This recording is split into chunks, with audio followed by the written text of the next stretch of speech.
On August 18, 1920, Tennessee became the 36th state to vote in favor of the 19th Amendment, securing ratification. Less than 3 months later, 8 million women voted in the 1920 presidential election, a majority casting their ballot for the Republican nominee and eventual victor, Warren G. Harding. Women's support of Harding and the Republicans is not surprising. Of the 36 state legislatures that ratified the 19th Amendment, 26 had Republican majorities. However, broad Republican support for women's suffrage did not translate into support for gender equity in politics. Male Republican politicians were happy to accept women's votes on election day. That did not mean that they were willing to place them in positions of authority within party organizations or support them as candidates for the most important offices. The Democrats were even more reluctant to accept women as political equals. In the months after ratification, Democratic legislatures in the South engaged in outright voter suppression, slow-walking the process of adding women to voter registration rolls so that they would not be eligible to vote by Election Day. Over time, male Democrats came to accept women voters and actively campaigned for their votes, but they had no intention of ceding internal party control. In other words, while the 19th Amendment gave women the right to vote, it did not remove the structural obstacles to political power. Those obstacles would prove incredibly difficult to dislodge. In 1931, there was 1 woman in the Senate and 9 women in the House of Representatives. In 1970, 50 years after ratification, and at the end of a decade of social and cultural upheaval, there was 1 woman in the Senate and 10 women in the House of Representatives. As long as the major parties were dominated by men, women would be on the outside, looking in. Still, women found ways to expand their influence on the country's politics and policies. In the 1920s, a significant number of women ran for and were elected to state and local offices. In 1924, for example, Cora Reynolds Anderson became the first Indigenous woman to be elected to a state legislature when she won a seat in the Michigan State House of Representatives. During her time in office, Anderson was dedicated to promoting public health, working to bring the first public health nurse to her home county. Some of the most influential women of the 1920s and 30s built on the foundation of activism that had been established by progressive women in the preceding decades. Women's clubs and organizations dedicated to social reform had long been a part of the American political landscape, but now their members had the vote, something that significantly increased their importance in the eyes of male politicians. Club leaders used this newfound leverage to powerful effect. Mary McLeod Bethune, the daughter of enslaved parents, served as president of the National Association of Colored Women's Clubs and was the founding president of the National Council of Negro Women. She used the platform these organizations provided to advocate for both racial and gender equality, leading voter registration drives and fighting to end discrimination and lynching. A skilled politician, Bethune developed relationships with powerful, sympathetic white allies, including Eleanor and Franklin D. Roosevelt. During Roosevelt's presidency, she was appointed Director of Negro Affairs of the National Youth Administration. She was also a key member of Roosevelt's Black Cabinet, an unofficial group of Black leaders that provided the president with insight into issues affecting Black communities and pushed Roosevelt to do more to address their concerns. In her last will and testament, published in Ebony magazine just a few months after her death in 1955, Bethune called on the next generation to take up her work. The freedom gates are half ajar. We must pry them fully open. Frances Perkins was one of the most important policymakers of the 20th century, male or female. Inspired by progressive social reformers like Jane Addams and Florence Kelley, Perkins studied economics and sociology at the Wharton School and at Columbia University. In 1910, she was named Executive Secretary of the New York City Consumers League. While working in that position, she made connections with 2 future governors of New York, Al Smith and Franklin D. Roosevelt. Both men would appoint her to important state-level positions overseeing consumer protection and workers' rights. In 1932, Perkins got the chance to work on a much larger stage when Roosevelt, now president, asked her to become the first woman to serve in a cabinet-level post. She accepted the position of Secretary of Labor on the condition that he would support her pursuit of an ambitious set of policies that would become known as the New Deal. These policies included a 40-hour work week, a minimum wage, unemployment compensation, workers' compensation, abolition of child labor, direct federal aid to the states for unemployment relief, Social Security, a revitalized federal employment service, and universal health insurance. By the time Perkins stepped down as Secretary of Labor in 1945, every item on her list, with the exception of universal health insurance, had been enacted into law. Perkins' vision of a more just and equitable America was fueled by a determination that the sacrifice and suffering of previous generations would not be in vain. Looking back at her life and career, she pinpointed the moment everything changed. On March 25, 1911, Perkins was socializing with friends in New York's Washington Square when their conversation was interrupted by the sound of fire engines. Perkins ran to the scene of the fire, arriving in time to witness the horror of dozens of young women jumping to their deaths from the 8th and 9th floors of the Triangle Shirtwaist Factory. That was the day, she would later say, that the New Deal was born. The first 8 years of Perkins' tenure as Secretary of Labor were focused on the New Deal. The last 4 were devoted to helping the United States fight World War II. Winning the war was as much an economic challenge as a military one. As the country geared up for war and more men enlisted in the armed forces, the defense industry faced a desperate shortage of workers. Perkins' Department of Labor was quick to realize that women would play a crucial role in meeting this challenge. A study conducted by the Bureau of Labor Statistics shortly after America entered the war came to an inescapable conclusion. The gap between the number of workers needed and the number of workers available will have to be plugged almost entirely by women. By the time the war was over, more than 200,000 women were working in shipyards, and women made up half of the workers in West Coast aircraft plants. Overall, the number of women in the labor force increased by 50%. The gains were particularly striking for Black women, many of whom were able to leave menial domestic positions for better paid jobs in factories. However, none of this was meant to last. It was understood that women were to be employed for the duration of the war.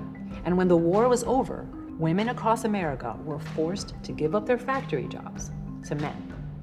However, the impact of the war on American women was anything but temporary. World War II set off a slow-moving revolution in the relationship between gender and work that continues to this day. Contrary to expectations, women's share of the labor force continued to grow in the decades that followed the war.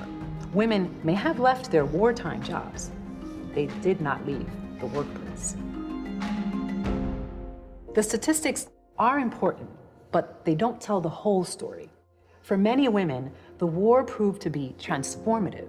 Inez Sawyer, a housewife with 2 young children, took a job as a clerk at Boeing Aircraft in 1942. The experience changed her life forever. As she put it, "At Boeing, I found a freedom and independence I had never known. After the war, I could never go back." Her story was not unique. Adele Ehrenberg, a worker in a factory machine shop, described her wartime experience this way: "For me, defense work was the beginning of my emancipation as a woman." For millions of women like Sawyer and Ehrenberg, a war that was fought for freedom overseas brought with it the possibility of liberation at home. For Black Americans, the connection between the war and freedom was even more direct. As preparations for war began in early 1941, civil rights activists, including Bethune and other members of the Black cabinet, applied pressure on the Roosevelt administration to open the defense industry to Black workers. The result of their efforts was Executive Order 8802, which prohibited government contractors from discriminating on the basis of race. This success inspired new initiatives. In February 1942, the Pittsburgh Courier, one of the most important Black newspapers of the era, launched a Double V campaign, calling on its readers to fight for victory over fascism abroad and racism at home. Black men and women across the country took up the challenge. When military victory had been achieved, Black Americans redoubled their efforts in the unfinished fight against discrimination and segregation. They had helped defeat Nazi Germany and Imperial Japan. In the post-war era, they would launch a civil rights movement to take on Jim Crow. Much as the abolitionist movement provided a model and a source of inspiration for the women's rights movement of the mid-19th century, the civil rights movement of the 1950s and 60s was an important catalyst for the women's rights movement that followed. Inspired by the ideals of the civil rights movement and by its successes, women's rights activists used the strategies and tactics developed by civil rights organizations to advance the cause of gender equality. The connection between the two movements was embodied in the Civil Rights Act of 1964. The act was a crucial win in the legal fight against racial injustice and a major victory for the civil rights movement. It also proved critical to legal efforts to end gender discrimination. In time, Title VII of the act would be used to challenge a wide range of inequities faced by women in the workplace, including sexual harassment. Ironically, for some women, the experience of discrimination within the civil rights movement led them to join the fight for women's rights. Dorothy Height was a protege of Mary McLeod Bethune and a key organizer of the 1963 March on Washington. Despite her leadership and acknowledged gifts as a speaker, she was only allowed to stand on stage quietly while male leaders made their speeches. For Height, the experience was eye-opening. As she would later recall, male civil rights activists at the march were happy to include women in the human family, but there was no question as to who headed the household.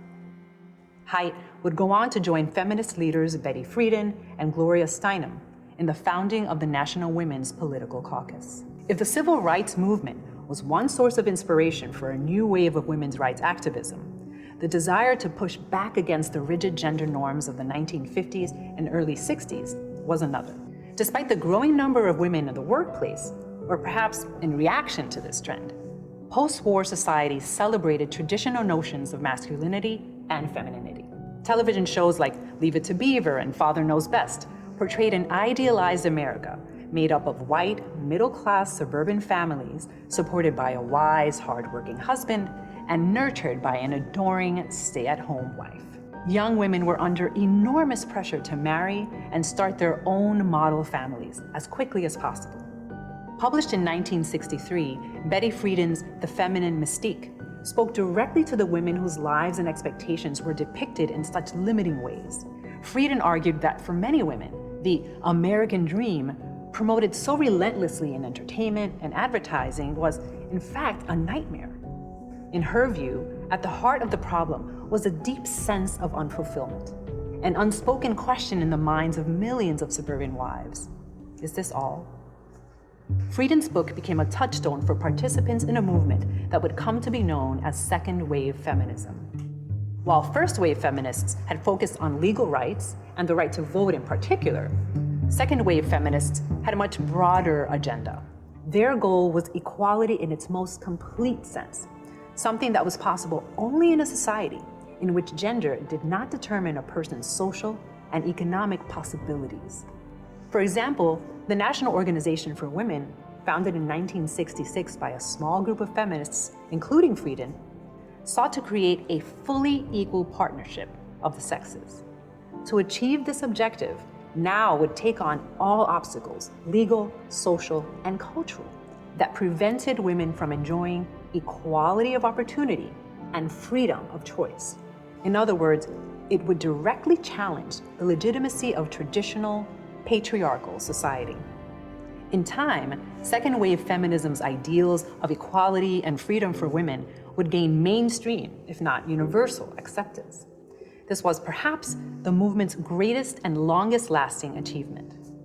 When Democratic presidential candidate Kamala Harris declared in 2024 that the women of America would not go back, it was understood that she was referring to a not-so-distant past in which limitations on women's rights and possibilities were accepted and even celebrated. However, in its early years, the movement was hampered by a narrow understanding of women's identities, circumstances, and priorities. White, middle-class movement leaders tended to see women's issues through the lens of their own experiences and too often failed to appreciate the importance of sexual identity, race, and class in women's lives. Frieden went so far as to argue that the presence of lesbian and queer women in leadership positions would destroy the credibility of the feminist movement. This failure to recognize the intersectionality of women's lives led to deep divisions within the women's rights movement, with queer women and women of color forming their own organizations to address their specific needs and objectives. The early 1970s saw two landmark events in the history of women's rights. The first demonstrated the extraordinary commitment and persistence of women's rights activists across generations. In 1972, 50 years after it was first proposed, the Equal Rights Amendment was passed by Congress and sent to the states for ratification. The amendment called for equality of rights under the law for all Americans, regardless of sex. The second event marked a major turning point in the struggle for reproductive rights. In 1973, the Supreme Court ruled in Roe v. Wade that the Constitution provides a fundamental right to privacy that includes a right to abortion. At the time, these milestones were seen as evidence of significant progress in the struggle for gender equality, and in many ways they were. However, as had been the case so many times before, progress sparked resistance and backlash. After speedy passage by 35 state legislatures, a ferocious counterattack led by Phyllis Schlafly and others left the ERA 3 states short of adoption in 1982, when the deadline for ratification was reached. And in 2022, the Supreme Court's decision in Dobbs v. Jackson overturned Roe v. Wade, reigniting the national debate over women's bodily autonomy. These setbacks led to resignation or despair, but also to a renewed commitment to the fight for gender equality and belief in its ultimate success. As the women's rights activist and 2024 Nobel Peace Prize winner Narges Mohammadi put it, "Victory is not easy, but it is certain."